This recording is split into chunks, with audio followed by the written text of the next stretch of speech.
aside the lofty aspirations of humanity as a whole is for a just and fair global order where justice and the rule of law prevail, where nations and peoples forge meaningful and symmetric ties of cooperation and partnership on the basis of respect for national independence and sovereignty, for societies anchored on compassion and social justice.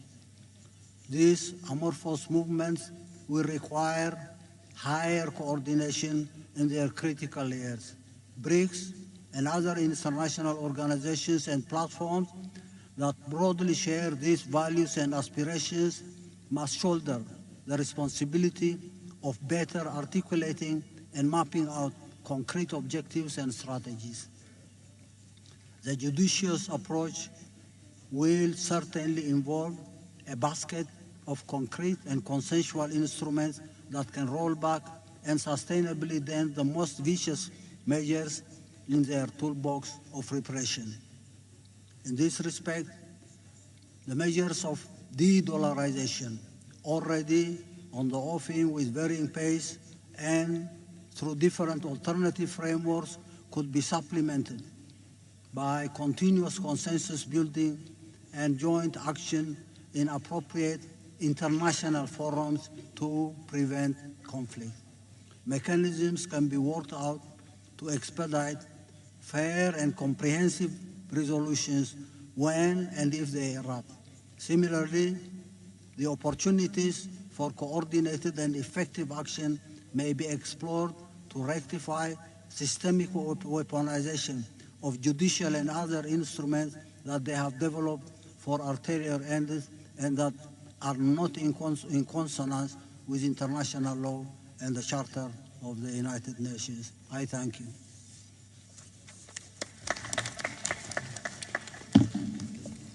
Thank you very much, Your Excellency. I now call upon Your Excellency Dr. Abiy Ahmed Ali, Prime Minister of the Federal Democratic Republic of Ethiopia. Your Excellency, President Ramaphosa, Excellencies, Heads of State and Government, distinguished ministers, ladies and gentlemen. At the outset, allow me to thank our host, President Ramaphosa, for the kind invitation and hospitality. I would also like to express my profound appreciation to Your Excellency for your able leadership as the current chair of the BRICS, in which you have amplified the collective voice of Africa. This BRICS Summit is taking place at a critical moment in time, when often unheard voices in the global arena are striving to be heard.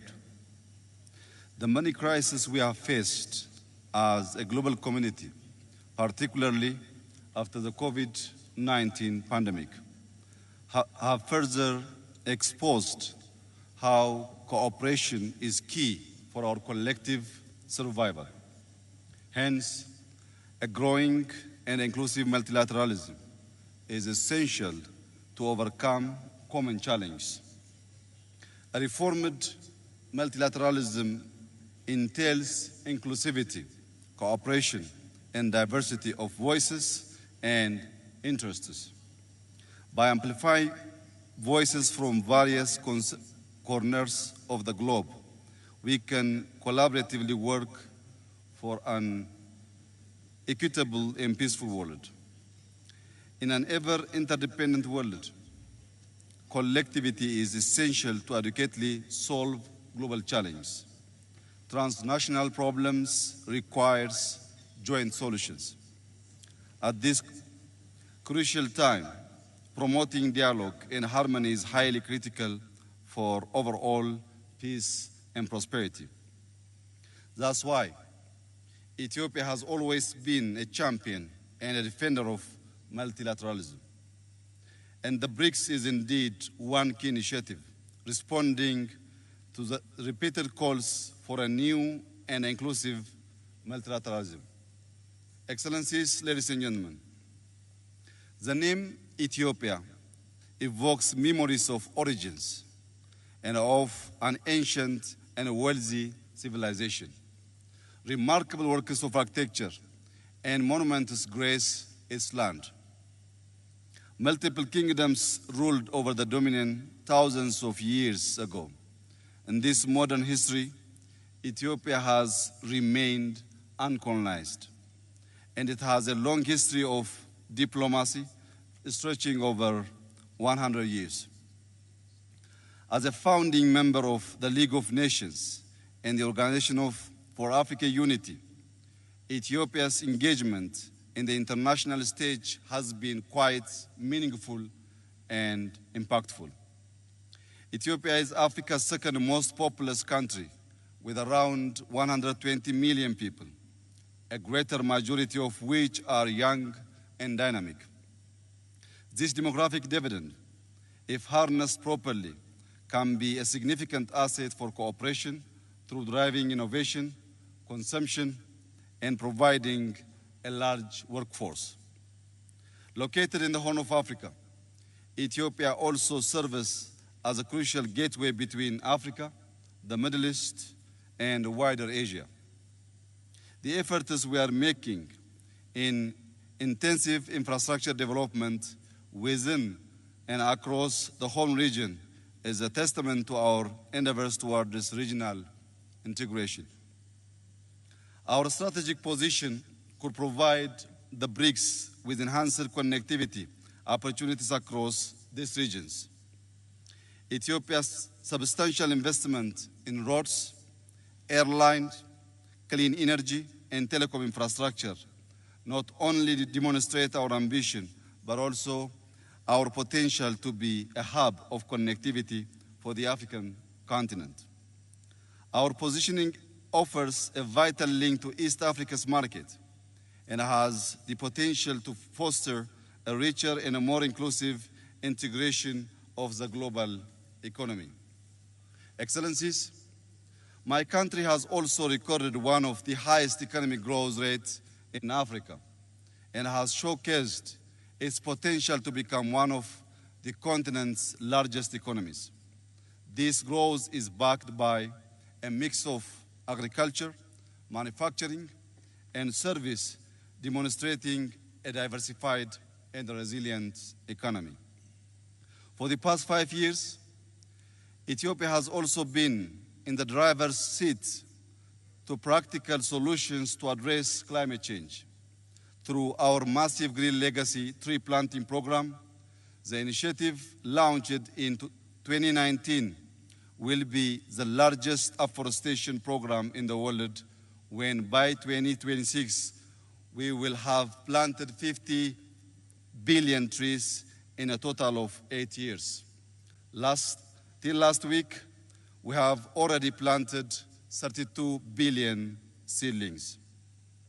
Over the past 2 years itself, our Green Legacy program has spread to neighboring countries in the home region as we collaboratively work on green diplomacy.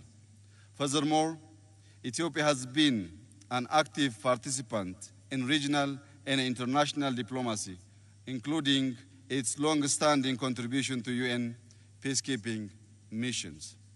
Therefore, Excellencies, our rich historic past, the breadth and depth of our bilateral ties across the world, as well as being forerunners in the establishment of key global and regional multilateral institutions, not only makes Ethiopia instrumental to BRICS bloc, but a key voice for inclusivity in the global arena. Excellencies, in joining hands with the BRICS, Ethiopia aspires to build BRICS, foster understanding, and work towards a shared future that benefits all. As I reiterate my gratitude to you once again, Mr. President, let me conclude by reaffirming Ethiopia's commitment to further enhancing multilateralism towards inclusivity. I thank you. Thank you, Prime Minister. I now ask His Excellency, President Nana Akufo-Addo, President of the Republic of Ghana. Excellencies, ladies and gentlemen, I'm grateful for the opportunity to address the 15th BRICS Summit, in which everyone present here is in agreement about the intensity and scale of the challenges facing our world and the urgent need to address them. It is appropriate that the theme of this 15th Summit has Africa as its focus.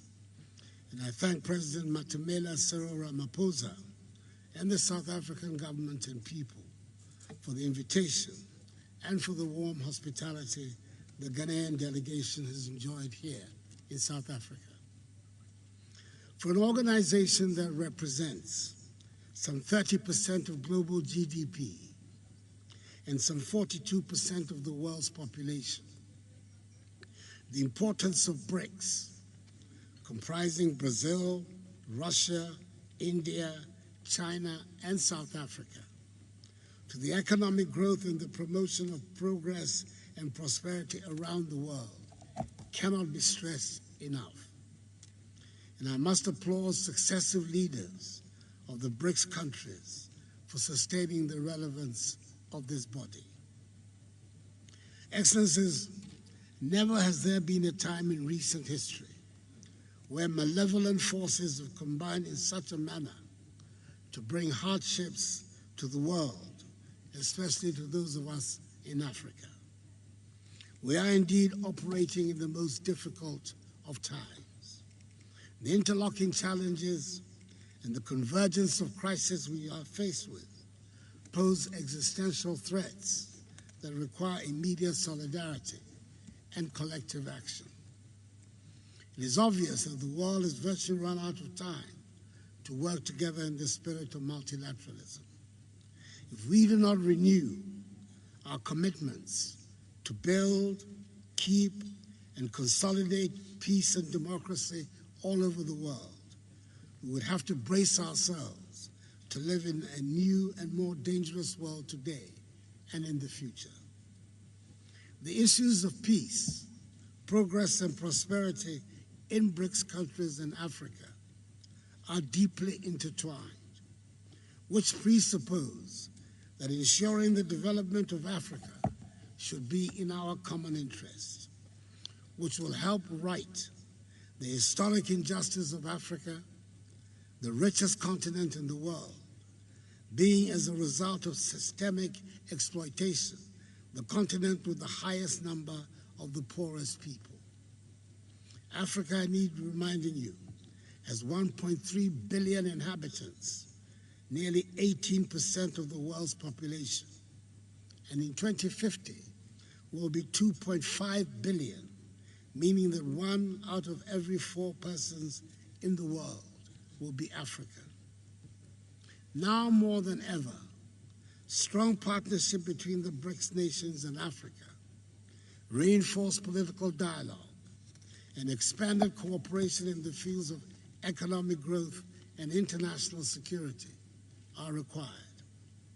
We have to work together to achieve our goals, including a fair, equitable process of energy transition, which recognizes that the entire African continent is responsible for less than 4% of global emissions, and which safeguards the prospects of Africa's development. Excellencies, I urge this meeting to address one issue of importance for us in Africa, and I believe for the world generally. That is the urgent necessity for the reform of the United Nations, especially of the composition and structure of its Security Council. The contemporary world has moved on significantly from the post-1945 world, which gave rise to the birth of the United Nations and the makeup of the Security Council. The world of 2023 is not the world of 1945. The crisis of the global financial institutions and of global governance under the United Nations system, which were created from the rubble of the Second World War, is a deep crisis. It will continue until a fair system is put in place, a system that reflects the new balances, no longer based on who won or lost the Second World War, but on the major contemporary and future balances.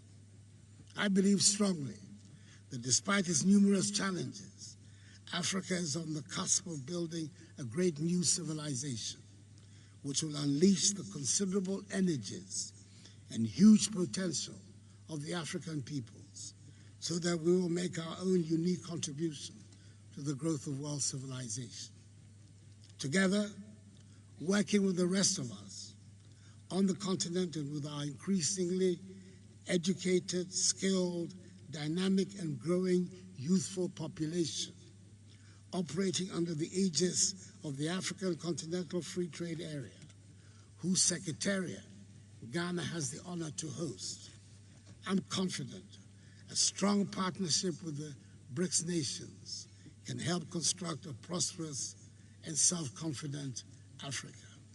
Now, I'd like to end by extending hearty congratulations to Prime Minister Narendra Modi on India's historic achievement of yesterday. I thank Your Excellencies for your attention.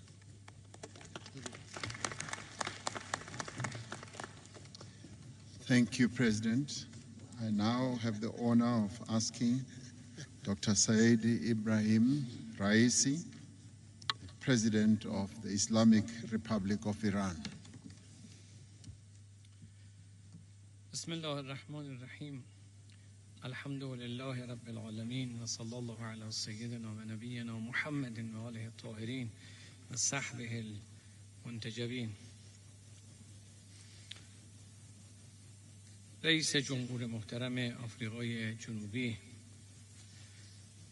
در ابتدا لازم می‌دانم از جناب عالی دولت و ملت آفریقای جنوبی به خاطر دعوت از این جانب و میزبانی گرم شما سپاسگزاری نمایم.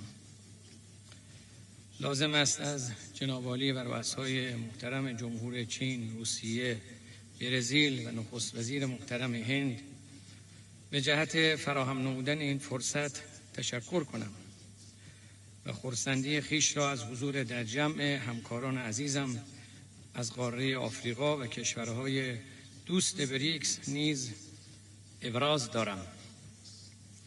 بدون تردید تصمیم اعضای بریکس برای گسترش گروه اقدامی قابل تقدیر است که مسیر توسعه جهانی را در بستر عدالت هموار می کند.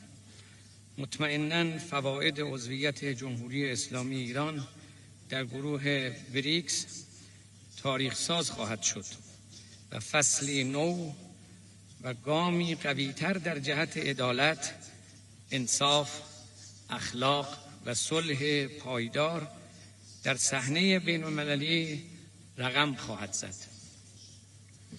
جناب آقای رئیس، این سومین بار است که کشور آفریقای جنوبی ریاست بریکس را بر عهده گرفته است. در هر سه نوبت اهتمام آفریقای جنوبی به تقویت همکاری و شراکت اقتصادی در گروه بریکس و قاره آفریقا ستودنی است. قاره آفریقا یکی از سرمایه‌های اصلی جهان جنوب است. تنوع غنی فرهنگی، قومی و زبانی در کنار مناظر زیبای طبیعی و منابع سرشار معدنی این قاره را متمایز کرده است. خوشبختانه وزن سیاسی و اقتصادی قاره آفریقا روز به روز رو به افزایش است و بخش مهمی از آتیه جهان در حال توسعه در این پهنه جغرافیایی در حال رقم خوردن است. من به آقای ماندلا و قهرمانان آفریقا که در مقابل استعمار ایستادگی کردند باید احترام بگذارم و یاد و نام آنها را گرامی بدارم. جمهوری اسلامی ایران از دیرباز یار آفریقا بوده و تقویت همکاری‌های اقتصادی با کشورهای آفریقایی در دستور کار ما قرار داشته است و در سطوح دو جانبه و چند جانبه برنامه‌های ویژه‌ای برای همکاری با کشورهای مختلف آفریقایی داریم. حضار گرامی، سلطه طلبی، بی‌عدالتی، تبعیض و بحران اخلاقی جهان را در وضعیت پیچیده و بغرنجی قرار داده است. ظهور و گسترش مشکلاتی همچون گرسنگی، تغییرات اقلیمی، محدودیت منابع انرژی، عدم دسترسی به امکانات بهداشتی و پزشکی، در کنار ناامنی سایبری و همچنین تهدیدات فرهنگی، ارزشی و هویتی تنها بخشی از این چالش هاست که نیازمند اهتمام همگانی و همگرایی برای تعمیق گفتمان عدالت و پیریزی یک نظام عادلانه و برخاسته از منافع جمعی است. بریکس نماد چنین تغییر و تحولی در مناسبات جهانی است که می‌تواند به حل معضلات جامعه جهانی کمک کند، به ویژه آنکه اعتماد جهانی به اثرگذاری بریکس رو به افزایش است. گسترش بریکس به سایر قدرت‌های جهان جنوب و در حال توسعه این چشمانداز را منسجمتر و جهانیتر خواهد کرد. جمهوری اسلامی ایران همکاری‌های سیاسی و اقتصادی چشمگیری با هر 5 عضو گروه بریکس دارد و در دوره اخیر نیز آشکارا شاهد جهش و تعمیق این همکاری‌ها بوده ایم. همکاری‌های راهبردی مختلف بین ایران و اعضای بریکس از جمله در حوزه‌های ترانزیت، انرژی و تجارت در دستور کار جهانی بریکس از این نگاه حمایت می‌کند. فواید اقتصادی پایداری را برای ملت‌های ما و جهان رقم می‌زند. جمهوری اسلامی ایران به صورت قاطع از تلاش‌های موفق بریکس در راستای دلارزدایی، از روابط اقتصادی میان اعضا و همچنین استفاده از ارزهای ملی و تقویت سازوکارهای بریکس برای پرداخت و تسویه مالی حمایت می‌کند. جمهوری اسلامی ایران از ظرفیت‌های کم نظیری برخوردار است و آمادگی دارد در هر 3 حوزه اصلی فعالیت‌های بریکس، یعنی حوزه‌های سیاسی، امنیتی، اقتصادی، مالی و اجتماعی مشارکت نماید. تعامل حداکثری و تقویت سازوکارهای همکاری چند جانبه به خصوص با کشورهای مستقل در حال توسعه در کانون سیاست خارجی جمهوری اسلامی ایران قرار دارد. در همین راستا به دلیل موقعیت خاص ترانزیتی و با برخورداری از منابع گسترده انرژی و همچنین توان بالای علمی و مهندسی در حوزه‌های متنوع از جمله تولیدات صنعتی، فناوری، نانو و پزشکی، آمادگی خود را برای هر گونه همکاری، اقدام مشترک اقتصادی و سرمایه‌گذاری با کشورها اعلام می‌داریم. حضار محترم، در پایان مایلم اشاره کنم یکی از چالش‌های موجود در جهان جنوب تداوم سیاست‌های نجات پرستانه، ناامنی‌های برآمده از ظلم، اشغالگری، هژمونیسم، تروریسم دولتی بخصوص از سوی رژیم صهیونیستی است که نه تنها مردم فلسطین را از اعمال حق تعیین سرنوشت خود باز داشته بلکه حق توسعه را نیز از آنها سلب کرده است. جناب آقای رئیس، بار دیگر لازم می‌دانم از جناب عالی و ملت کشور دوست و برادر آفریقای جنوبی به جهت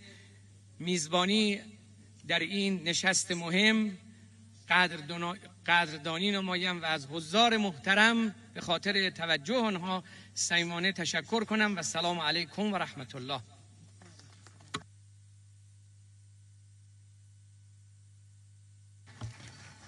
Thank you, President. My next speaker is His Excellency Ntsukwane Samuel Matekane, the Prime Minister of the Kingdom of Lesotho. Your Excellency President Ramaphosa, Your Excellencies President of the BRICS nation, Your Excellencies Heads of State and Government present, distinguished invited guests, ladies and gentlemen. I'm deeply honored to address you on this momentous occasion of the BRICS Africa Outreach and the BRICS Plus Dialogue. On behalf of the people and the government of the Kingdom of Lesotho, I would like to express our gratitude to President Ramaphosa for inviting us to this historic summit and for the foresight to dedicate this session to the Africa outreach. In the like manner, I wish to applaud the BRICS leadership for striving to create a better world. We pledge our support to them and cooperation in building a stronger and more cohesive South-South cooperation. This platform provides us with a unique opportunity to establish partnerships with the BRICS countries, the private sector and business communities for the growth and development of our African countries and the global South as a whole. Excellencies, today we gather against a backdrop of uncertainty as the world grapples unprecedented multitude of global crises. The prevailing geopolitical tensions, global pandemics, and the far-reaching effects of climate change continue to have a devastating impact on human life, livelihoods, economies, and communities around the world.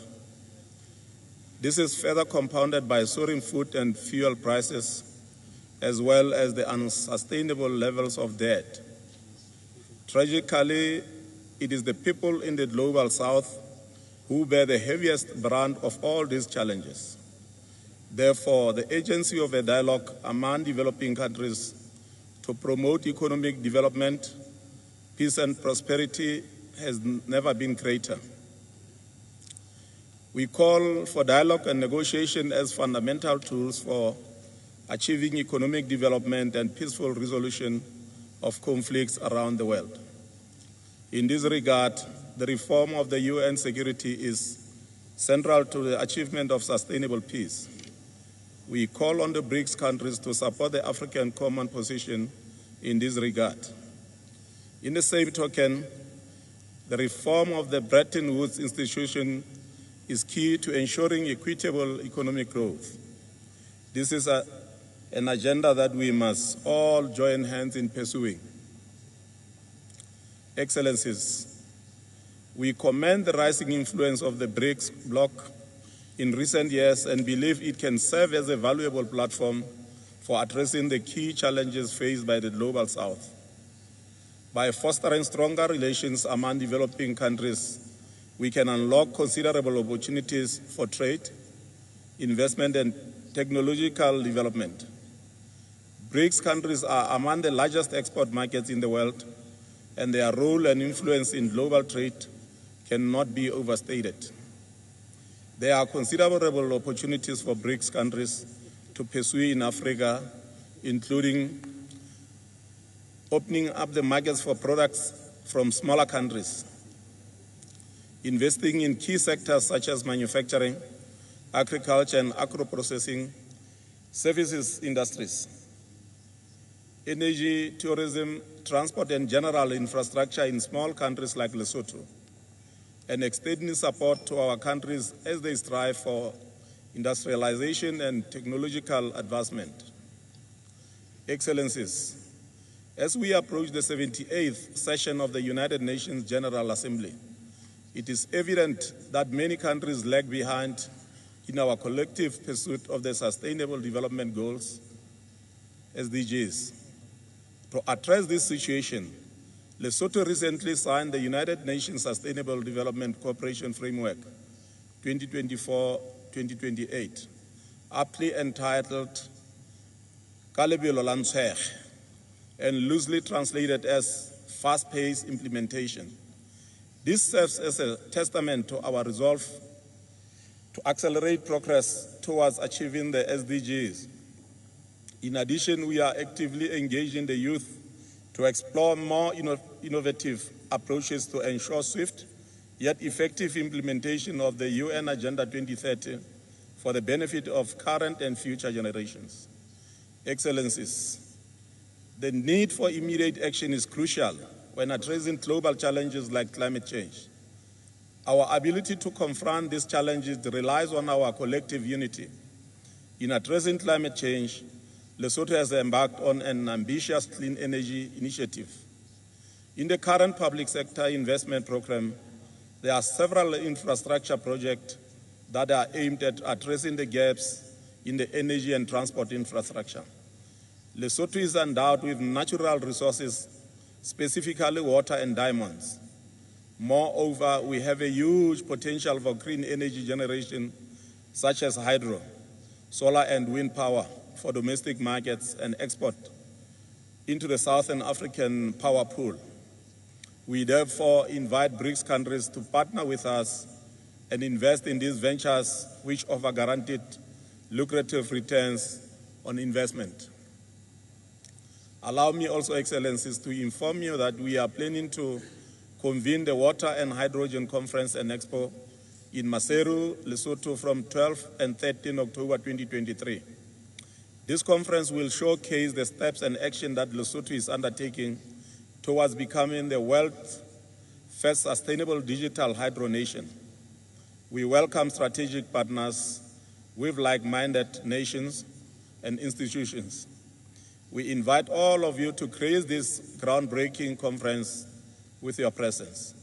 Further, we recognize the importance of infrastructure as catalyst for promoting economic growth and attracting private investment. Therefore, the development of air transport and road network is equally important. In light of this, the government has prioritized the construction of interconnecting roads that will link Lesotho and certain parts of South Africa with the Port of Durban. Moreover, efforts are being made to enhance and upgrade the international airport. This presents an auspicious opportunity for investment and collaboration with the BRICS countries and the business sector. Excellencies, as I conclude my remarks, allow me to indicate that with the establishment of the new development bank, we anticipate funding opportunities to implement various agreements, such as the African Continental Free Trade Area Agreement and China and India Provincial Arrangement. These funding possibilities can facilitate real growth and meaningful participation in regional and global value chains. Even as that happens, we need to place greater emphasis on the three fundamental pillars underpinning BRICS, namely promoting financial and economic development through cooperation and openness, respecting the sovereignty of other countries and pursuing peaceful resolutions to conflicts, and working to ensure justice and representation in the global governance system. With BRICS and Africa in partnership, the better life for all is achievable. I thank you.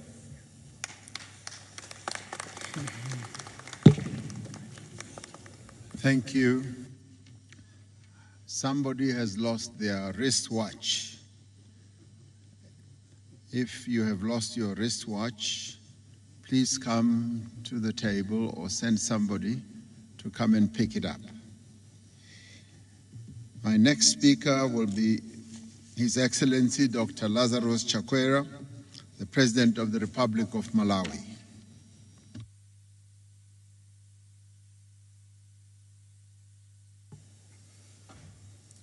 Your Excellency, Mr. Matamela Cyril Ramaphosa, President of the Republic of South Africa and Chair of the BRICS, Your Excellencies, Heads of State and Government, distinguished delegates, ladies and gentlemen, this BRICS dialogue comes at a critical time for us as nations in the Global South, a time in which three consecutive global crises, namely the COVID-19 pandemic, climate change impact, and the war in Eastern Europe, have exposed two harsh realities we can no longer deny nor find acceptable.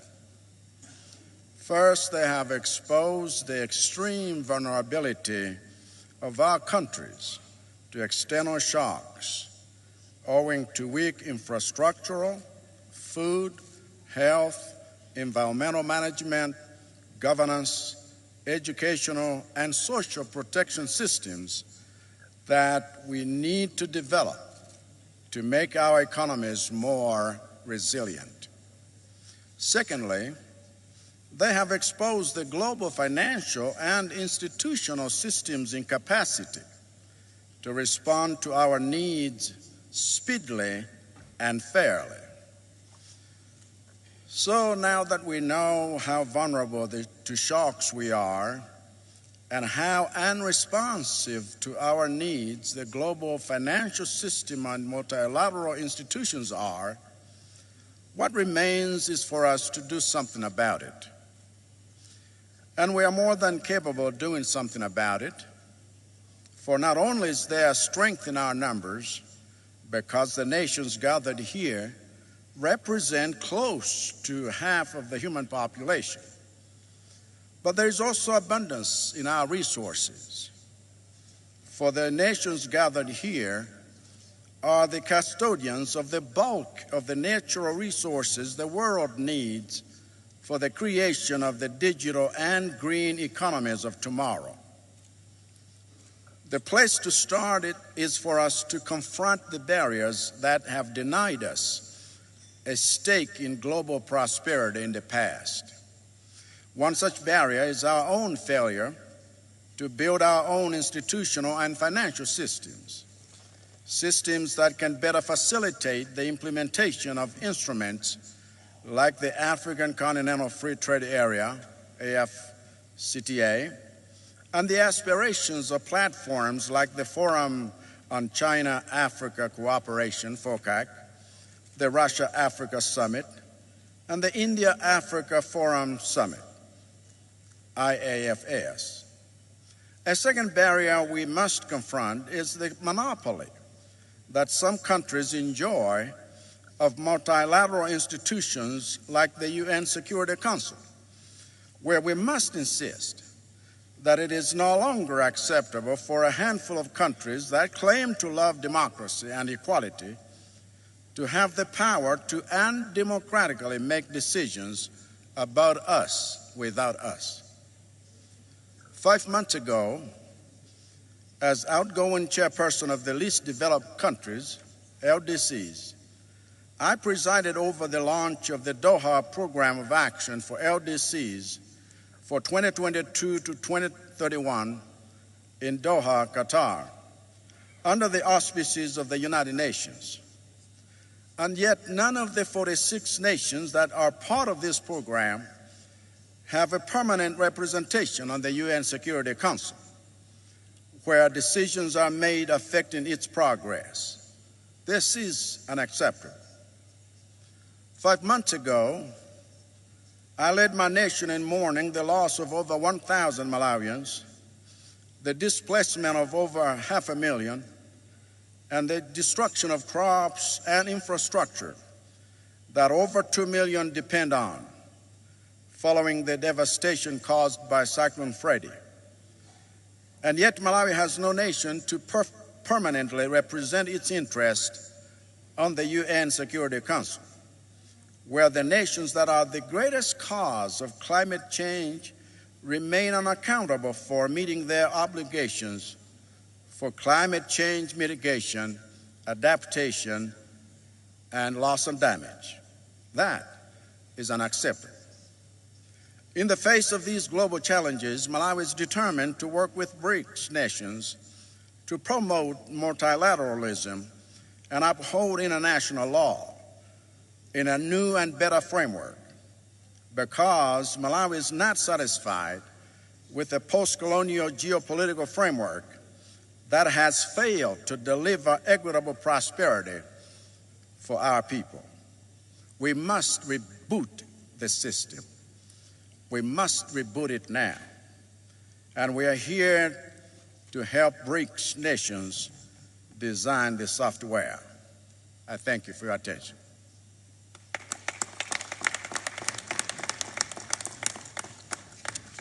Thank you, President. I now call upon His Excellency, President Filipe Nyusi, President of the Republic of Mozambique. Obrigado,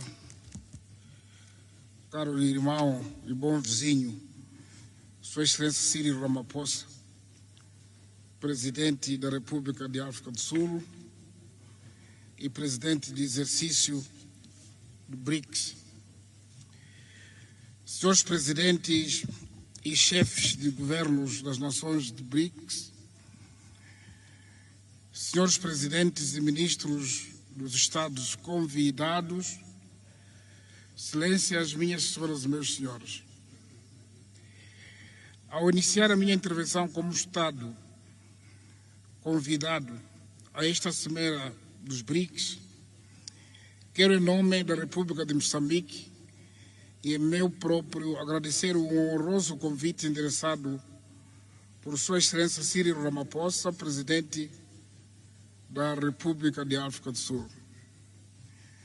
Esta participação confere-me a oportunidade de participar nos diálogos BRICS Plus e BRICS Outreach, um fórum que constitui um dos mecanismos importantes de fortalecimento da cooperação internacional e promoção de aceleração do crescimento econômico dos países emergentes e em desenvolvimento.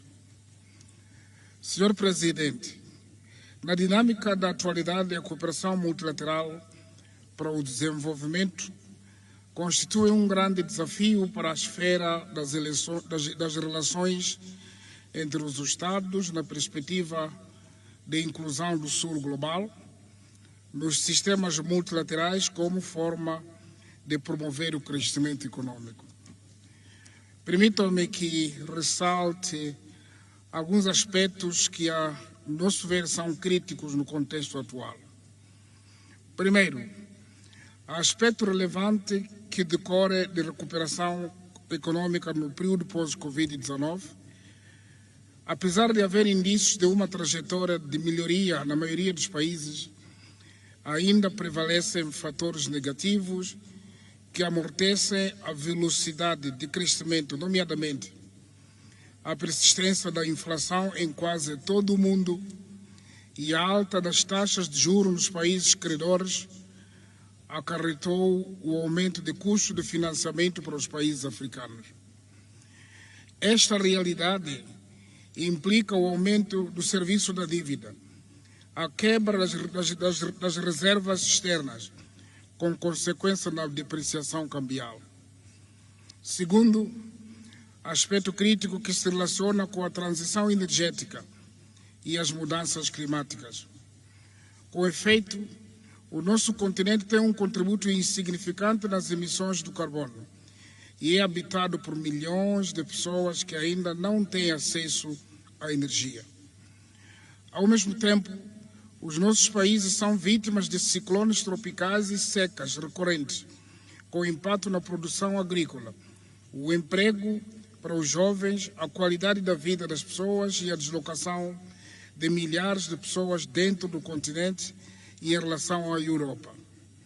Assim, torna-se premente que se adote uma transição energética justa, que permita a capitalização do potencial econômico dos países africanos com recursos energéticos em desenvolvimento, que indubitavelmente jogam um papel fundamental na segurança energética global das próximas décadas. Terceiro, a industrialização por via da consolidação de cadeias de valor regionais de diversos produtos, tendo por base a edificação de infraestruturas que liguem o continente africano para potenciar a zona do comércio livre continental. Ressalta como importante o processamento de produtos agrícolas e minerais estratégicos nos nossos países, combinando recursos de vários países para ganhos de economias de escala e acesso à energia em condições viáveis, onde Moçambique deverá desempenhar um papel importante face ao potencial da sua matriz energética e localização geográfica estratégica. Senhores presidentes e chefes de Estados dos BRICS, a iniciativa de cooperação dos BRICS com países não BRICS, como Moçambique, aliada à sua expansão, configura uma mais-valia para a materialização das iniciativas africanas refletidas na Agenda 2063 para o desenvolvimento de África em consonância com as agendas das comunidades regionais. Estes desenvolvimentos só serão possíveis com a paz e estabilidade.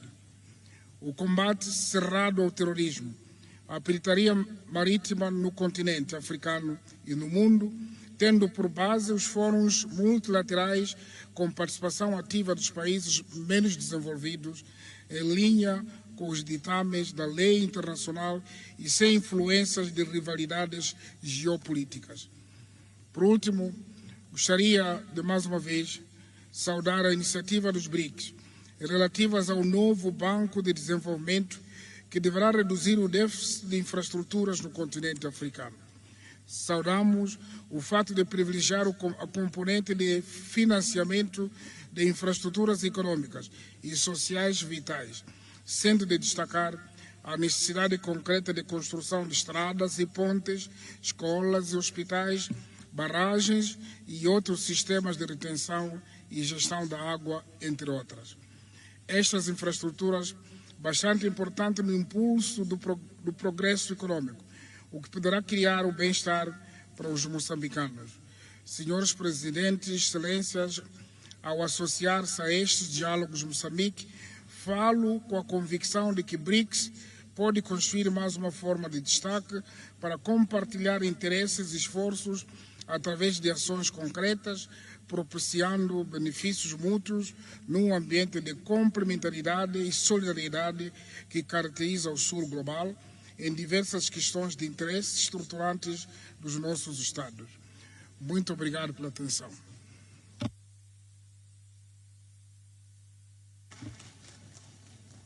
Thank you, President. My next speaker will be, and it is an honor to call upon President Hage Geingob, the President of the Republic of Namibia. Thank you, Your Excellency. Your Excellency Cyril Ramaphosa, President of the Republic of South Africa and host of the 15th BRICS Summit, and other excellencies who are members of BRICS, other heads of state and government, honorable ministers, ladies and gentlemen, I wish to express my gratitude and appreciation to President Cyril Ramaphosa for hosting this important BRICS Africa outreach and BRICS Plus dialogue. The attendance of so many African nations today under the BRICS Africa outreach initiative is testimony to the strong desire and commitment of Your Excellencies to the expansion of BRICS through greater African and South-South participation and cooperation in global economic and financial affairs. The historical dominance of the Bretton Woods financial institutions, whose modus operandi is built on low conditionalities and political prescriptions, which has at times bordered on disregard for national sovereignty, has increased the appetite among many nations for a counterweight such as BRICS. Hence, BRICS offers that alternative option by assuring like-minded countries an opportunity to participate and do business in an international economic and financial system which is based on universally recognized international principles and values such as non-interference in domestic affairs, mutual respect, and win-win cooperation. In Namibia, we too hold dear these principles as a condition sine qua non to build a shared, peaceful, and prosperous global community in which all countries, big and small, interact as sovereigns on equal footing, without any country being left out or subjected to the forceful imposition of particular value system. The African Union has themed this year the year of the acceleration of the African Continental Free Trade Area implementation. Namibia is at an advanced stage in the development of its green hydrogen industry and the supply of critical raw materials, including lithium, which is needed for the green energy transition as part of our fight against climate change. We invite you to come and invest and assist us in the development of the green energy infrastructure to consolidate regional energy value chains and off-take agreements. We are open for business.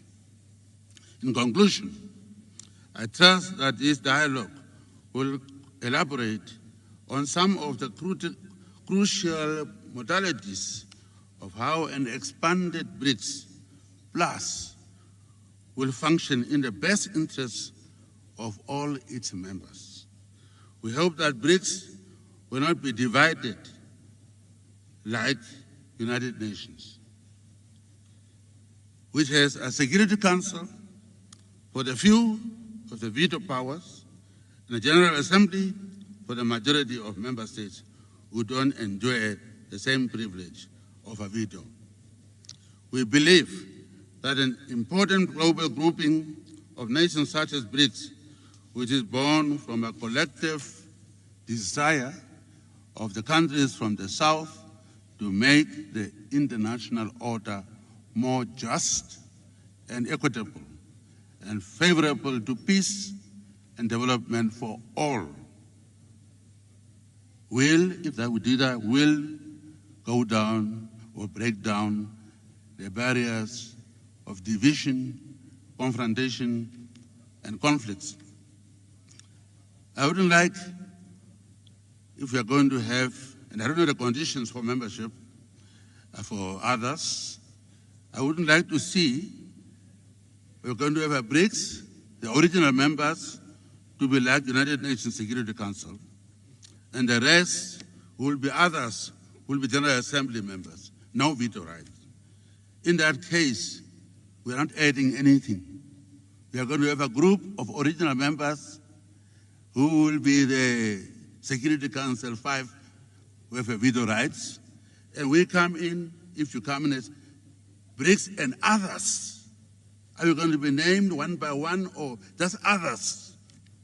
We don't have any veto power or say. We must first report to you maybe, and then you approve, and then we can then say we are members. That kind of a situation is not going to be good. So since we are starting a new organization of equals, I'm not saying because Namibia is very small, but I'm saying because Namibia fought for freedom against South Africa, not Cyril South Africa, the other one. And we won. So therefore, I want equality. And I would like to know what are the conditions under which we, the small countries, will be members of reformed BRICS.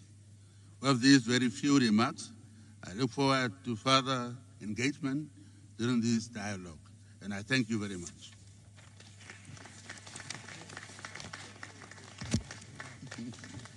Thank you, President Gengop. BRICS does believe in equality, and I can assure you there won't be any UN Security Council effect in BRICS, with some countries having a veto power. Our belief in equality and respect is what really defines what BRICS is all about. So be rest assured, your fears must be waylaid. So fear not, my dear President. I now want to call upon His Excellency President Ibrahim Ghali, President of the Sahrawi Arab Democratic Republic, to take the floor. فخامة الرئيس السيد رامابوسا، رئيس جمهورية جنوب أفريقيا، الرئيس الحالي للمنظمة بريكس، أصحاب الفخامة والمعالي رؤساء الدول والوفود الممثلة لمجموعة البريكس، رفاقي أصحاب الفخامة والمعالي رؤساء دول ووفود منظمة الاتحاد الإفريقي، ضيوف قمة بريكس إفريقيا الأعزاء، الحضور الكريم،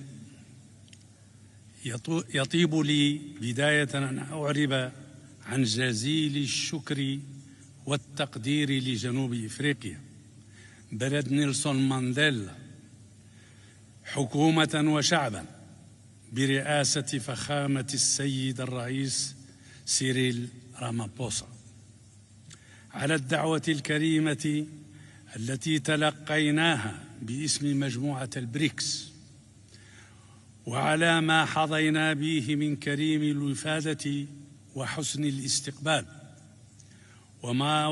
وما وفرته من ظروف رائعة لإنجاح هذا الاستحقاق قمة بريكس الاتحاد الإفريقي.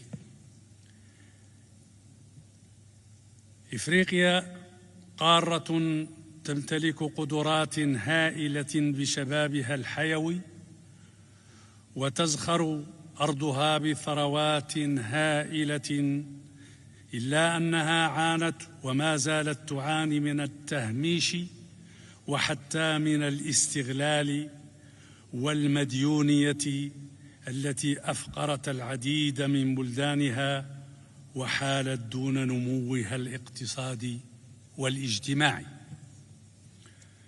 الجمهورية الصحراوية تعتبر أن السلام والاستقرار في قارتنا مرهون بتحمل المجتمع الدولي، وخاصة أعضاء مجلس الأمن لمسؤولياتهم في فرض احترام الشرعية بعيداً عن الكيل بمكيالين.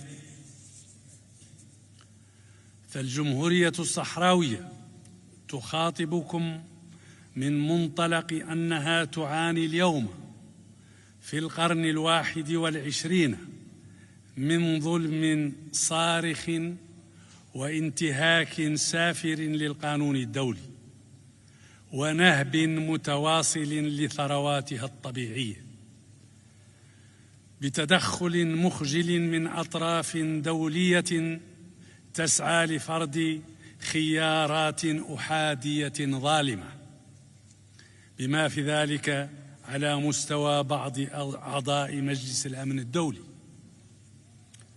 تحول دون تمكين الشعب الصحراوي من استكمال سيادة بلده على كامل ترابه الوطني. وهكذا أصحاب الفخامة والمعالي والسعادة، فإن الجمهورية الصحراوية تعتبر أن نظاماً عالمياً متعدد الأطراف لكي يلبي اليوم تطلعات البشرية يجب أن يكون قائماً على العدالة وسيادة القانون الدولي، لا بد له من أن يجعل من حقوق الشعوب في تقرير المصير والاستقلال ومن تصفية الاستعمار ومخلفاته أحد ركائزه الأساسية.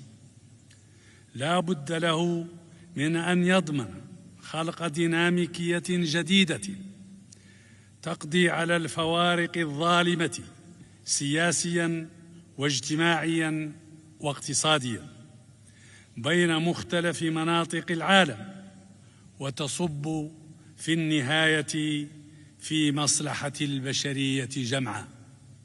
لا شك أن ذلك هو الفارق الذي سيميز مجموعة البريكس.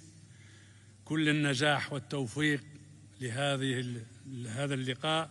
شكرا والسلام عليكم ورحمة الله.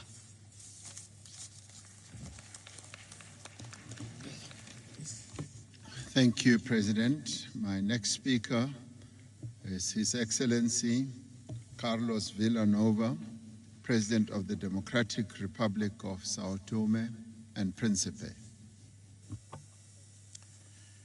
Sua Excelência Cyril Ramaphosa, Presidente da República da África do Sul. Excelências, chefes de Estado e de Governo do Brasil, da Rússia, da Índia e da China. Ilustres chefes de Estado convidados. Minhas senhoras e meus senhores.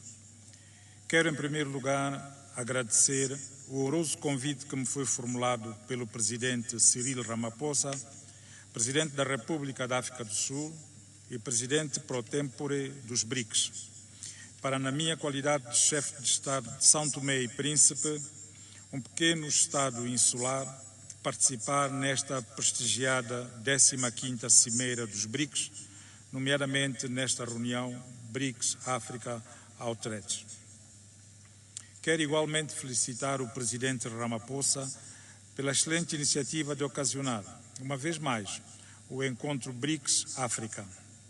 A nossa presença aqui sublinha a importância de forjar parcerias entre os BRICS e as nações de África, um continente repleto de potencial e oportunidades de crescimento, com vista ao desenvolvimento sustentável. Excelências, minhas senhoras e meus senhores, a Aliança BRICS emergiu como uma força poderosa na cena mundial.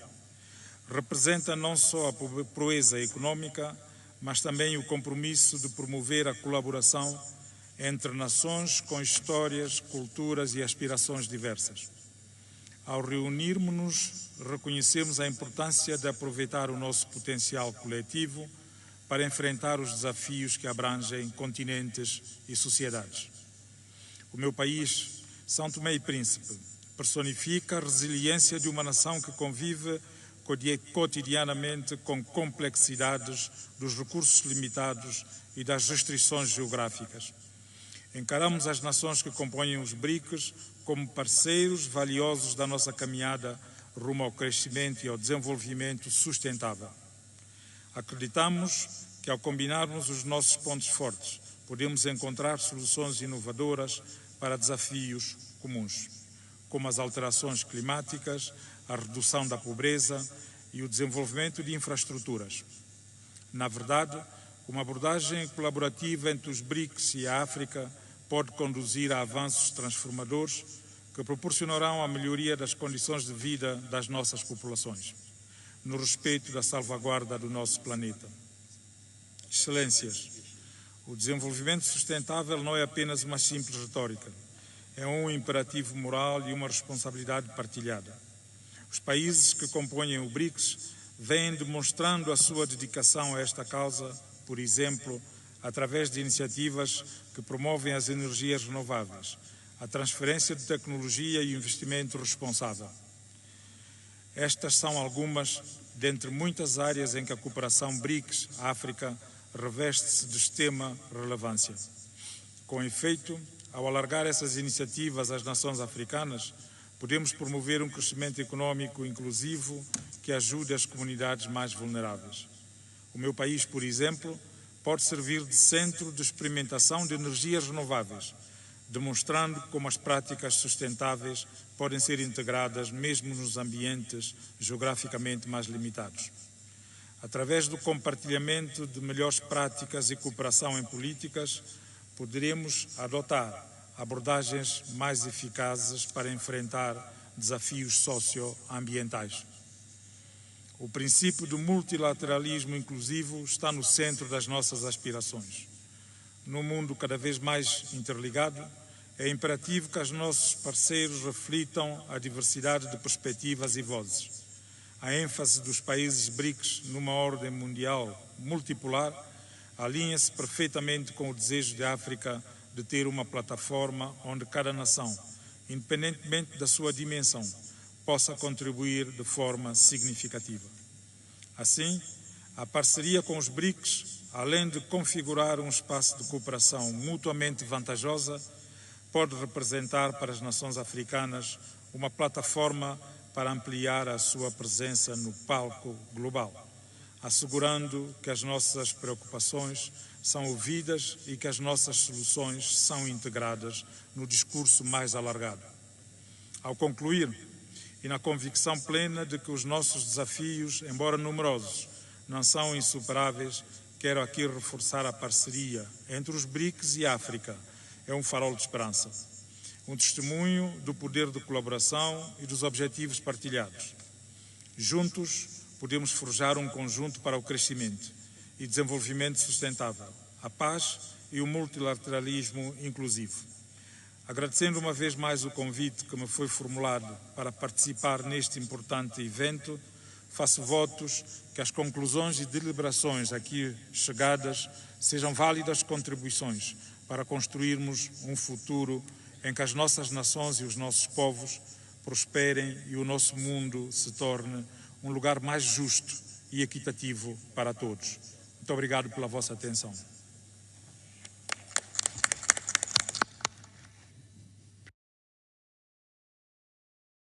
President, we now move on to my next speaker, and I ask His Excellency, President Macky Sall, President of the Republic of Senegal. Merci beaucoup, Président Cyril Ramaphosa, chers collègues des pays membres des BRICS et des pays invités, Monsieur le Secrétaire général des Nations Unies, Mesdames et Messieurs, merci, Président Cyril Ramaphosa, pour votre aimable invitation et l'hospitalité généreuse qui nous a été réservée à l'occasion de ce 15e sommet des BRICS. Je voudrais, pour commencer, adresser mes remerciements, mes chaleureuses félicitations aux pays amis qui viennent de rejoindre les BRICS comme membres à part entière, notamment l'Arabie Saoudite, l'Argentine, l'Égypte, les Émirats arabes unis, l'Éthiopie et la République islamique d'Iran. C'est là un indicateur que les BRICS marchent dans le sens de l'histoire. Il faut continuer cette marche en élargissant davantage. Le Sénégal salue l'esprit d'ouverture des BRICS parce que nous voulons un nouvel ordre mondial, plus inclusif, plus juste et plus équitable. Dans un contexte global de crise économique, sociale et environnementale, aggravé par l'impact d'un conflit de haute intensité, je voudrais aborder ici 4 priorités qui me paraissent pressantes. Premièrement, il est important d'œuvrer pour un environnement mondial apaisé afin d'atténuer les effets de la crise et éviter un dérapage qui pourrait conduire l'humanité à une catastrophe majeure.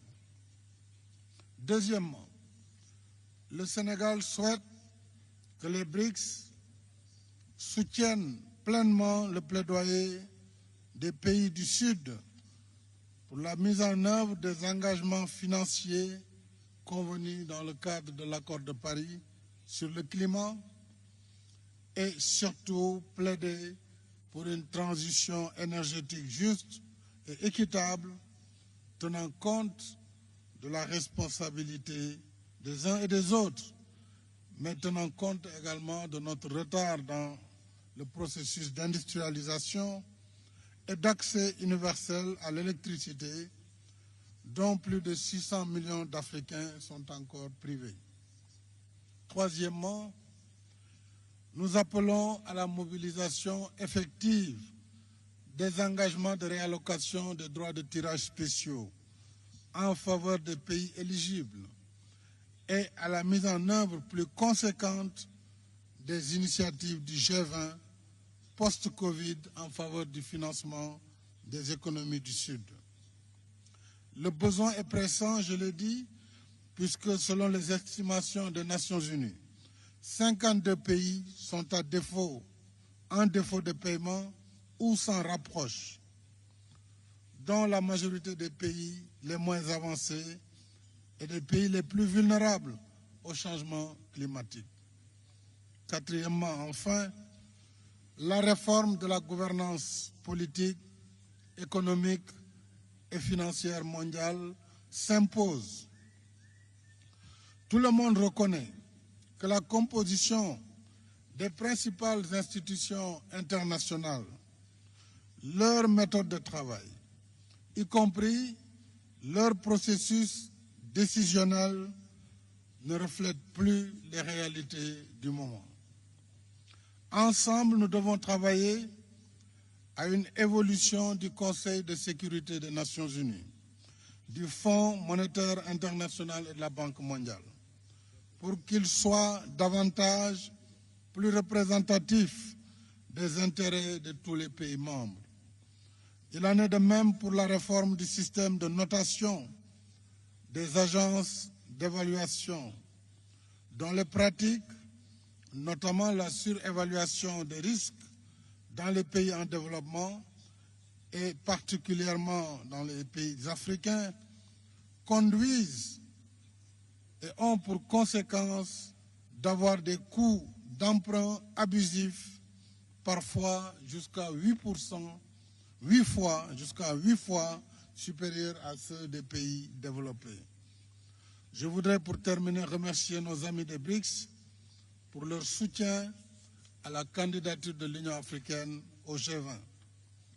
En soutenant notre adhésion au G20, vous contribuez à l'avènement d'un multilatéralisme plus inclusif dont les décisions engagent notre présent et notre futur. Je vous remercie.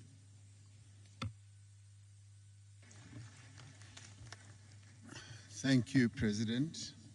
I now have the honor to call upon His Excellency Salva Kiir Mayardit, the President of the Republic of South Sudan.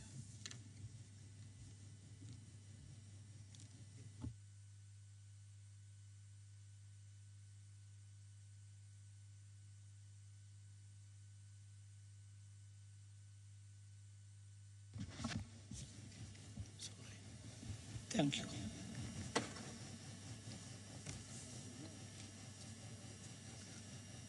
Your Excellency, Cyril Ramaphosa, President of South Africa, Republic of South Africa, and Chairman of the BRICS, Excellencies, Heads of State and Government, allow me to extend my sincere thanks to His Excellency Cyril Ramaphosa for inviting me to attend this historic summit. Let me congratulate him for successfully organizing this remarkable event in this beautiful city of Johannesburg. As Africans, we are all proud to host a summit of this magnitude here in the continent. Excellencies, I would like to pay tribute to the founding members of BRICS for their courage and bold leadership to create a new vision for a multipolar well.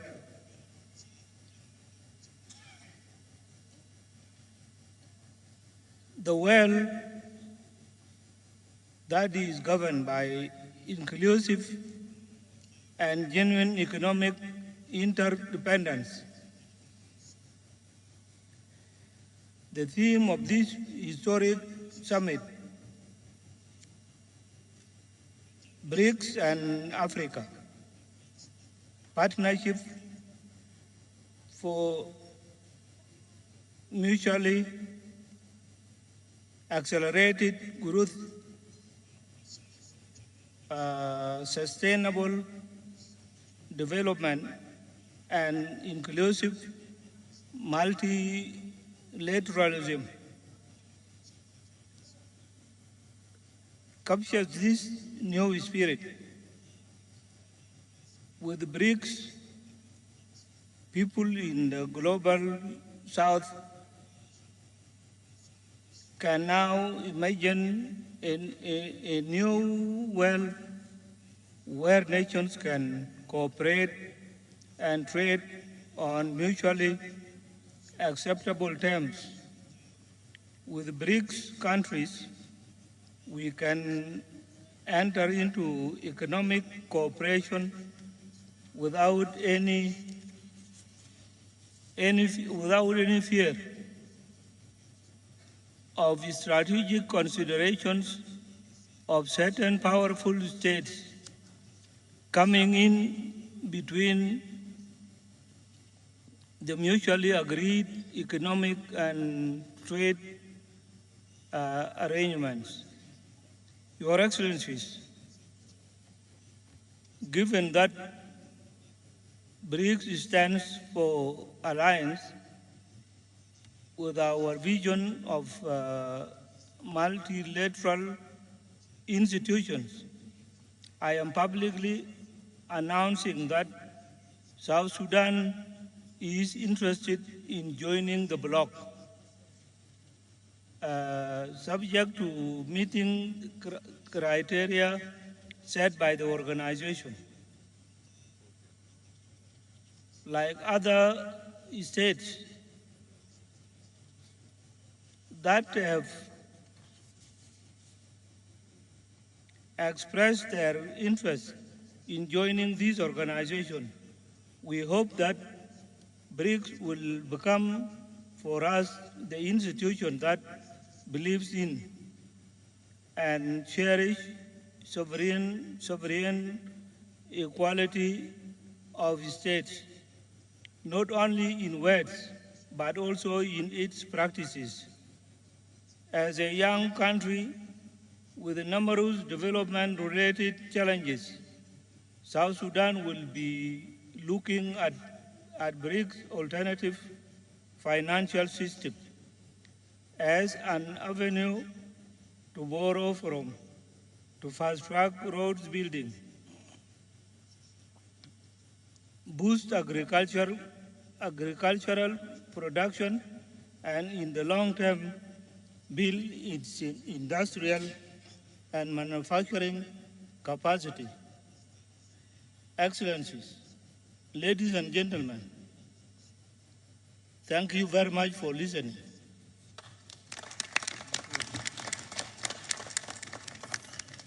Thank you very much, Excellency President Samia Suluhu, President of the United Republic of Tanzania.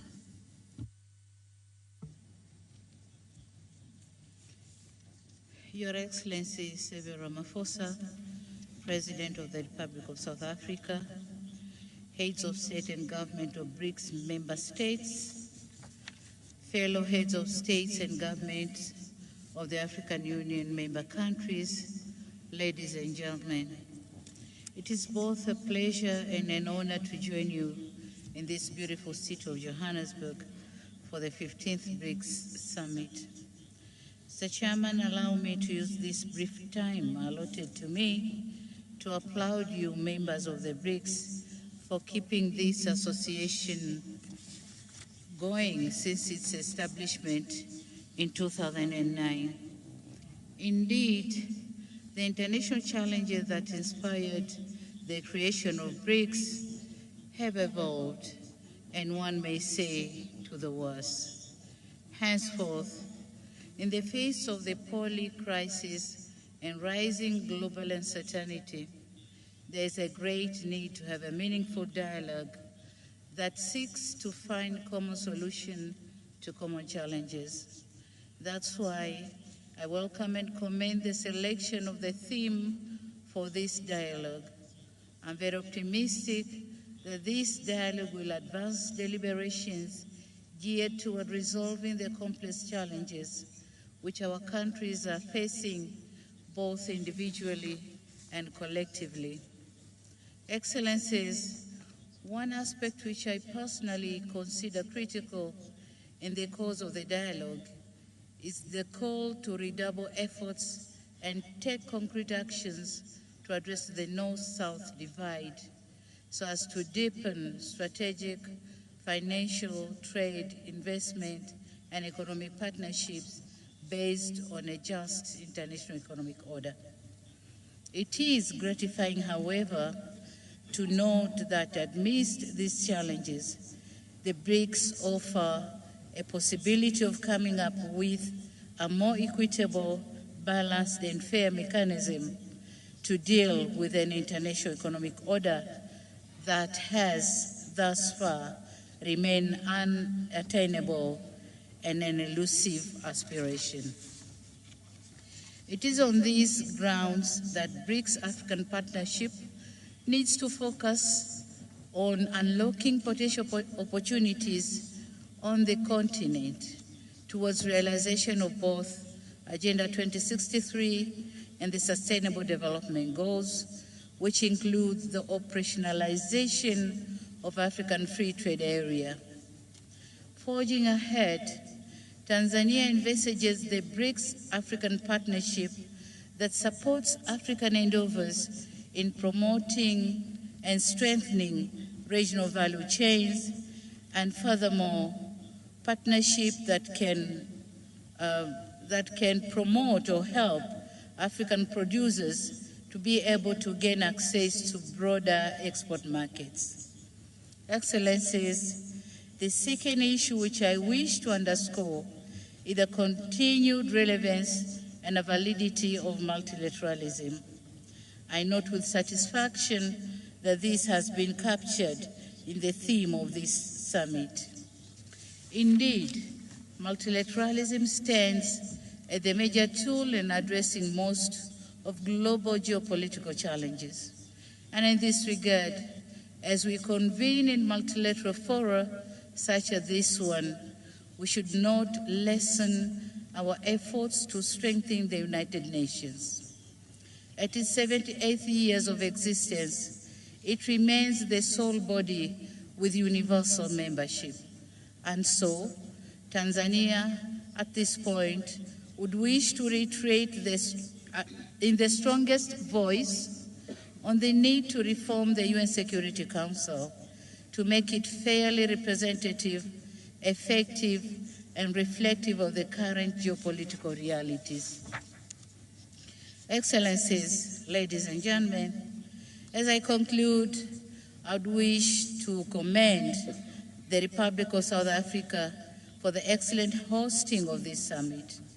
I should also commend the BRICS countries for their efforts geared toward the advancement of the South-South, as well as the African Agenda for Growth, Development, and Integration.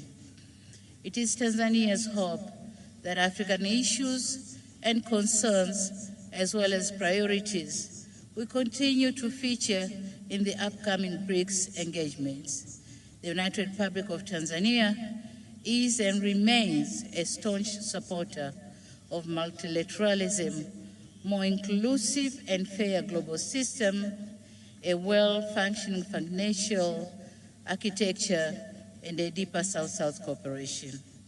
This regard to remain a true friend and partner of BRICS in all its interventions. I thank you very much for your kind attention. Thank you, Mr. Thank you, President. Please accept my apology. I have to step out for a while. Deputy President Paul Mashatile, Deputy President of South Africa, will take the meeting forward as I now call upon His Excellency Dr. Joseph Dion Ngute, Prime Minister of the Republic of Cameroon.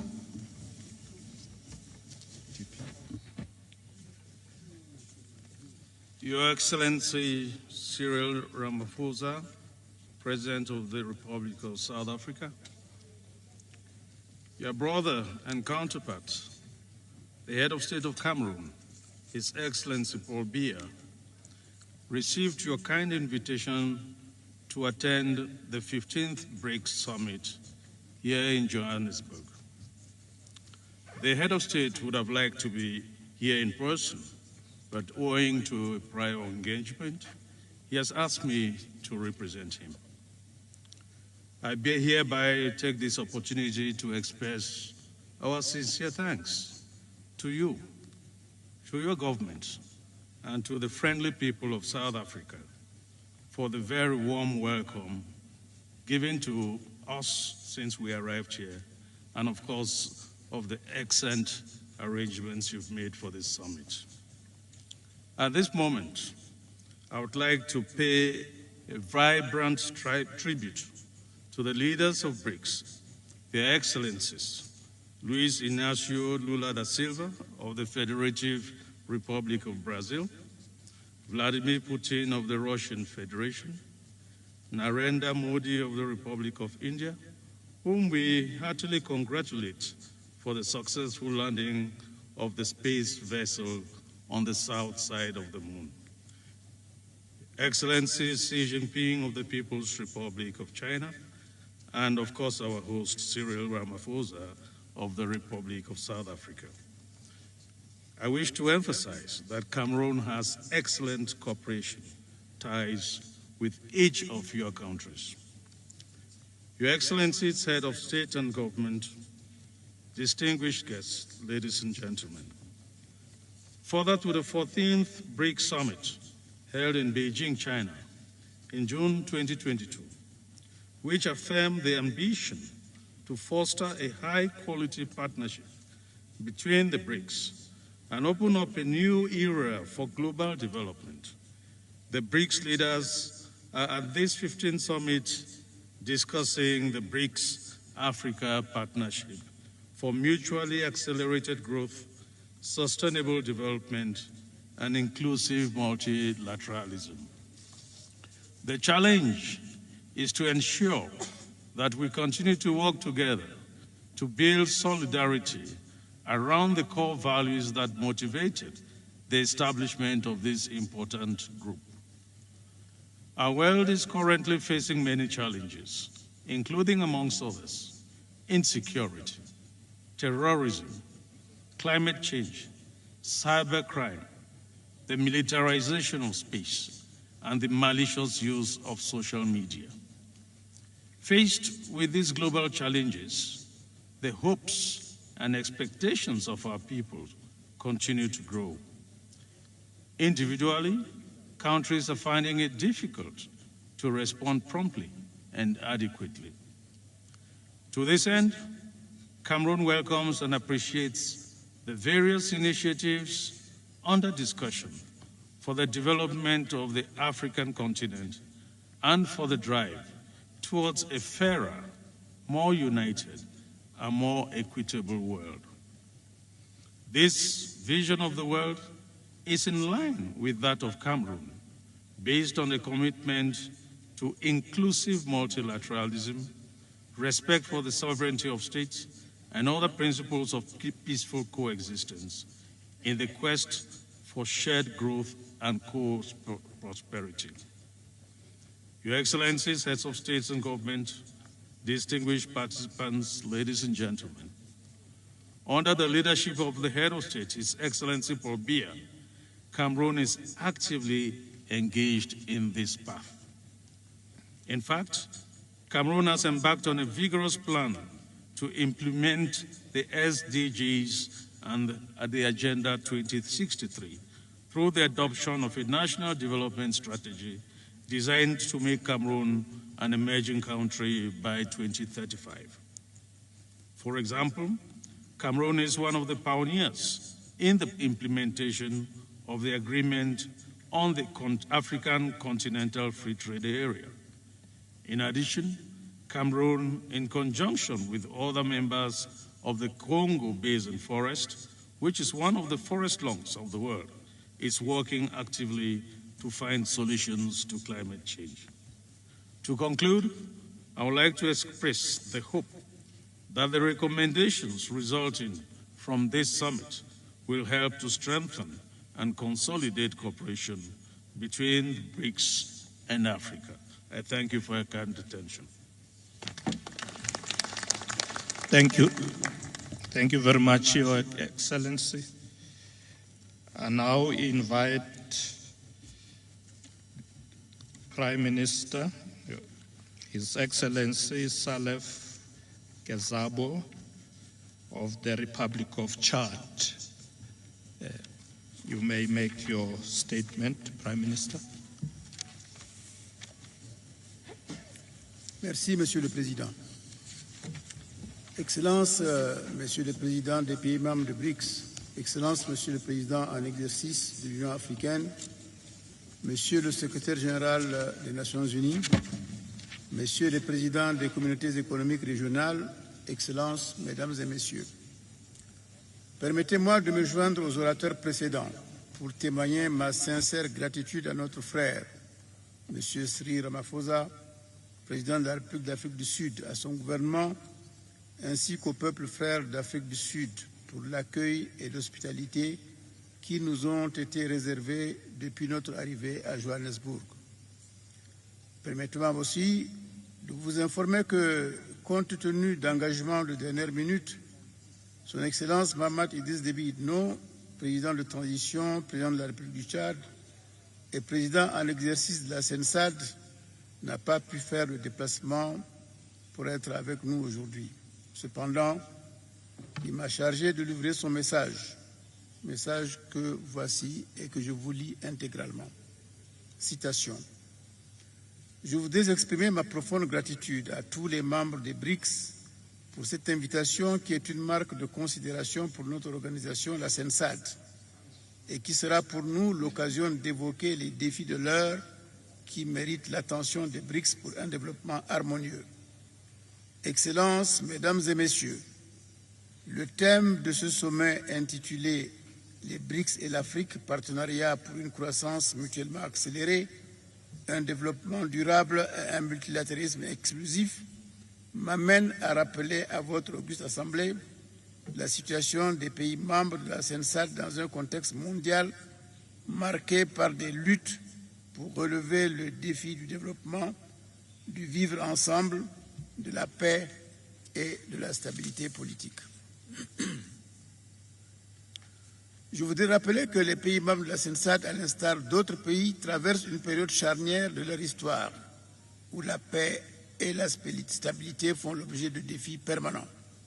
En effet, la situation sécuritaire dans la région sahélo-saharienne est pour nos États membres l'un des plus grands défis en matière de lutte contre le terrorisme et l'extrémisme violent, en raison notamment de la circulation d'armes légères et de petits calibres, de criminalité transnationale organisée et autres. En effet, de 2011 à 2023, nous avons été témoins de la dégradation de la situation en Libye, causée par les puissances internationales, dont les conséquences sont toujours visibles dans le Sahel et dans le bassin du lac Tchad. La situation sécuritaire dans nos États respectifs s'est en même temps progressivement dégradée comme par un effet domino. Le dernier exemple en date est le Soudan, qui vit actuellement l'une des pires périodes de son histoire, avec des millions de personnes déplacées ou réfugiées, notamment au Tchad, mon pays.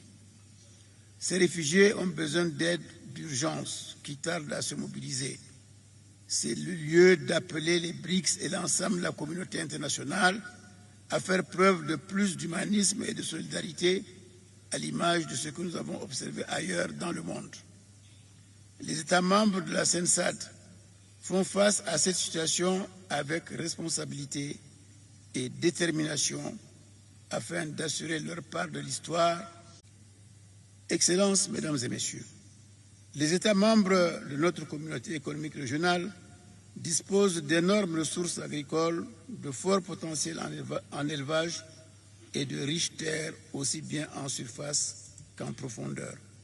Aussi, nos pays peuvent-ils se révéler être d'excellents partenaires pour les entreprises des BRICS dans les domaines précités. Nos États ont besoin d'accompagnement pour la modernisation et l'exploitation responsable de ces ressources du sol et du sous-sol. Les BRICS, par leurs actions, pourront aider les pays de la SADR à élever leurs standards et à s'arrimer aux normes internationales en matière d'exploitation minière et de production agro-silvo-pastorale. Excellences, Mesdames et Messieurs, rien ne peut se réaliser dans un échange économique certain. À cet effet, rien de concret ne peut se réaliser sans un échange économique certain. À cet effet, nous invitons les pays membres des BRICS à inciter leurs banques commerciales afin de s'installer dans nos pays pour fluidifier les échanges entre nos États, financer le développement et les infrastructures dans un contexte mondial dominé par une architecture financière internationale de plus en plus contestée. C'est ici le lieu de saluer la naissance de la Banque de développement des BRICS. Excellences, Mesdames et Messieurs, tout autour de nous, nous constatons que le monde change. Nous ne devons donc pas rester des spectateurs pour subir des lois anciennes qui ne favorisent pas notre essor. Ayons le courage de remettre en cause toutes les institutions qui sont nées après la Deuxième Guerre mondiale et qui ont été conçues sans tenir compte de nous, de nos intérêts et de nos populations. Oui, le monde change. Toutes ces institutions, tous ces modes de développement, toutes ces architectures ont été conçues non pas pour notre vrai essor, mais pour notre exploitation. Dans ces conditions, mettons-y fin et à l'instar de la conférence de Bandung de 1955, instaurons un nouveau courant de solidarité et nous saluons la création des BRICS.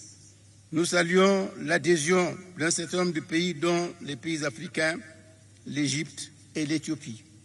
Et je vous déclare solennellement ici que le Tchad souhaite y adhérer dès maintenant. Je vous remercie pour votre aimable attention. Thank you. Thank you very much, Your Excellency. I now invite His Excellency, Mr. Jean Michael Sama Lukonde, Prime Minister of the Democratic Republic of Congo. You may now deliver your input.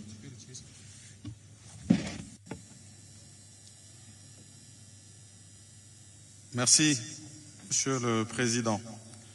Excellences, membres du BRICS, Excellences, Mesdames et Messieurs, les chefs d'État, de gouvernement et chefs de délégation, Monsieur le Secrétaire général des Nations Unies, distingués invités. C'est pour moi un honneur mérité que d'être convié au nom de son Excellence Monsieur Félix Antoine Tshisekedi Tshilombo, président de la République démocratique du Congo, à ce 15e sommet des BRICS. Je voudrais, comme d'autres avant moi, remercier sincèrement le gouvernement de la République sud-africaine pour l'accueil chaleureux réservé à moi-même et à ma délégation. Ce sommet s'inscrit dans la dynamique du changement de paradigme macroéconomique et géopolitique du monde et place nos États respectifs devant leur responsabilité de trouver des solutions appropriées aux grands défis qui se posent à l'humanité, à l'instar de la pandémie à Covid-19, du changement climatique, de l'atteinte des objectifs de développement durable à l'horizon 2030, de la transition énergétique et de la biodiversité. Face à toutes ces réalités, il y a lieu de relever que de Ekaterinbourg, en Russie, en 2009, à Johannesburg, en Afrique du Sud, en 2023, il y a certes des pas qui ont été franchis, notamment celui de l'existence de la Banque de développement et d'un fonds commun de réserve de change des BRICS, afin de consolider l'optimisme à affronter les problèmes qui se posent à l'humanité. Au regard de cette avancée, et devant apporter sa contribution à cet édifice, la République démocratique du Congo, qui affronte les défis d'une guerre d'agression injuste dans sa partie Est, vient à se sommer comme pays solution.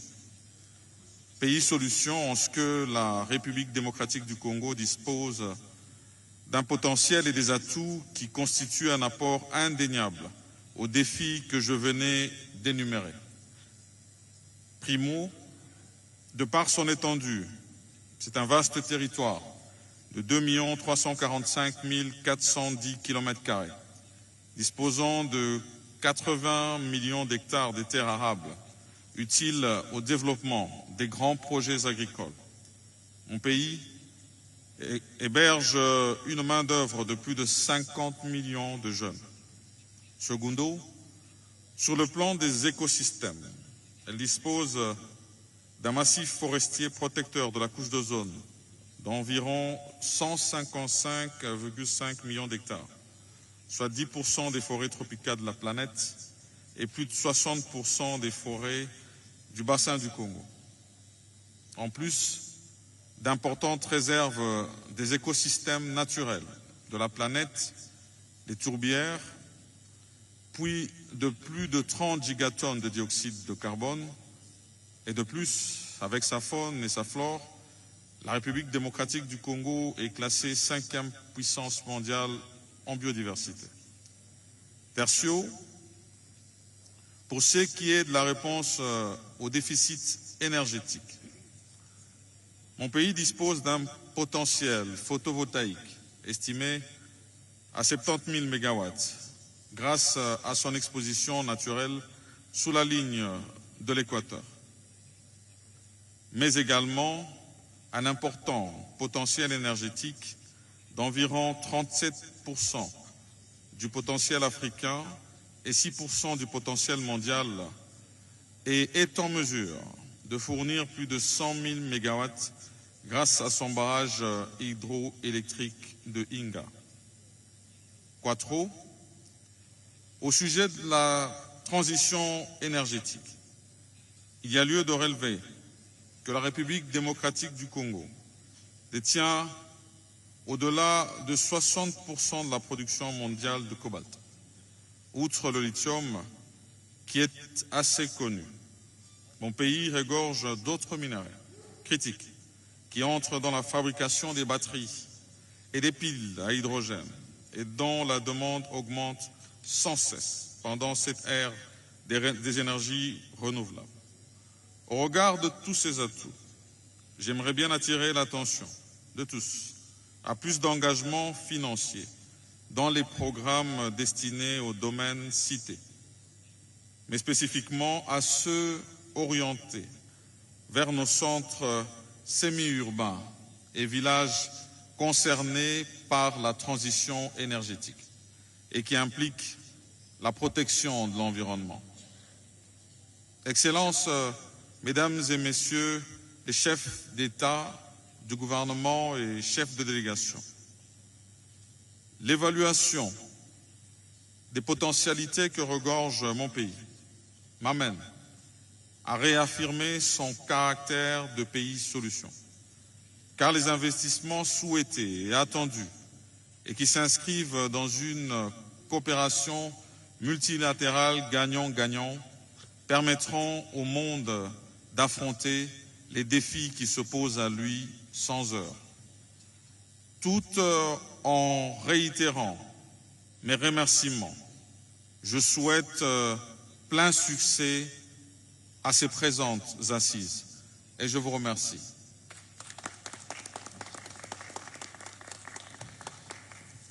Thank you very much, Your Excellency.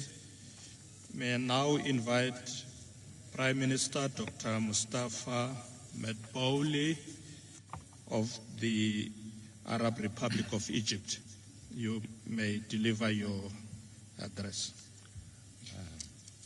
بسم الله الرحمن الرحيم. فخامة الرئيس سيريل رامافوزا رئيس جمهورية جنوب أفريقيا ورئيس تجمع البريكس، أصحاب الفخامة رؤساء دول تجمع البريكس والدول الصديقة، السيدات والسادة، إنه لمن دواعي سروري أن أشارك اليوم في هذا الاجتماع الذي يعقد في إطار صيغة بريكس بلس تحت عنوان البريكس وأفريقيا، شراكة من أجل النمو المتسارع والتنمية المستدامة والعمل متعدد الأطراف الشامل. واسمحوا لي في مستهل حديثي أن أتوجه بخالص التقدير إلى فخامة رئيس جمهورية جنوب أفريقيا على استضافة جوهانسبرغ لهذا الاجتماع المهم في هذا الظرف الاستثنائي الذي يمر به العالم، والذي يشهد تعقيدات غير مسبوقة تنعكس آثارها بشكل كبير على الدول النامية واقتصادياتها. السيدات والسادة، أود الترحيب بالخطوة التي أقرها تجمع البريكس اليوم باتجاه توسيع عضويته، والتي أثق في أنها ستساهم في جعل التجمع أكثر فاعلية وأكثر قدرة على التعبير عن رؤاه على الصعيد الدولي. ولقد حرصت مصر خلال السنوات الماضية على توثيق علاقاتها مع تجمع البريكس من خلال المشاركة في الجلسات المختلفة التي عقدت في إطار صيغة بريكس بلس، كما انضمت إلى بنك التنمية الجديد في عام 2021، ونتطلع لأن تكون مصر عضوا فاعلا ومؤثرا داخل التجمع من أجل الإسهام في جهوده الرامية إلى إيجاد حلول عملية قابلة للتنفيذ لمواجهة التحديات التي تعاني منها دولنا، والتي تتطلب تكثيف التعامل المشترك في إطار التعاون الجنوب جنوب. واسمحوا لي أن أستعرض رؤية مصر بشأن المجالات التي نرى أهمية التركيز عليها في إطار التعاون بين البريكس والدول النامية خلال المرحلة الراهنة، وهي كالتالي: أولاً، ضرورة تكثيف الجهود المشتركة للتعامل مع أحد أهم المخاطر التي تواجهها الدول النامية اليوم، وهي أزمة الغذاء وتبعاتها، وذلك من خلال تنسيق وتكثيف الجهود في إطار العمل متعدد الأطراف الدولي والإقليمي بما يلبي حاجات الدول النامية، بالإضافة إلى تطوير الزراعة والصناعات الغذائية وتحسين البنية التحتية في المناطق الريفية ونقل تكنولوجيا الزراعة ونظم الري الحديثة المستدامة. هذا بالإضافة إلى استعداد مصر بالتعاون مع المجتمع الدولي لاستضافة مركز عالمي لتوريد وتخزين الحبوب بما يسهم في مواجهة أزمة الغذاء العالمية. ثانياً، إصلاح الهيكل الاقتصادي والمالي الدولي لجعله أكثر إنصافاً وعدالة واستجابة لاحتياجات الدول النامية، بما في ذلك الدول ذات الدخل المتوسط، ووضع آليات لتخفيف عبء الديون الخارجية عبر الإعفاء أو المبادلة أو السداد الميسر، بالإضافة إلى المقترحات ذات الصلة بحوكمة النظام المالي العالمي.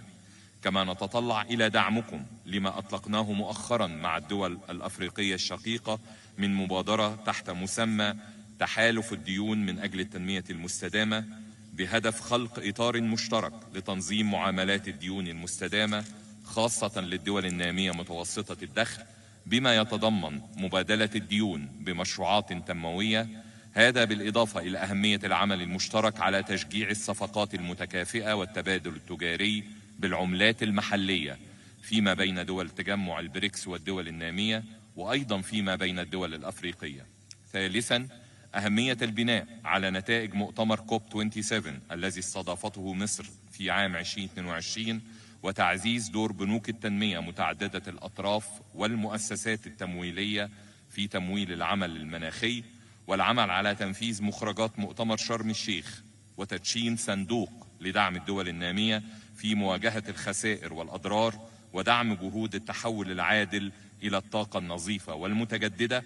وفي هذا السياق نقدر أهمية تحقيق التوازن بين تأمين احتياجات دولنا من الطاقة وواجباتنا تجاه مواجهة أزمة المناخ العالمية.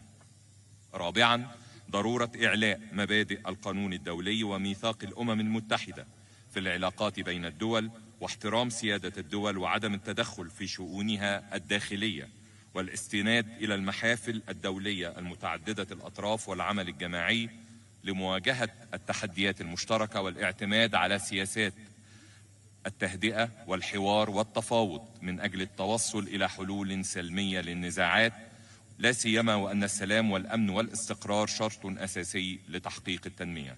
خامساً، تعزيز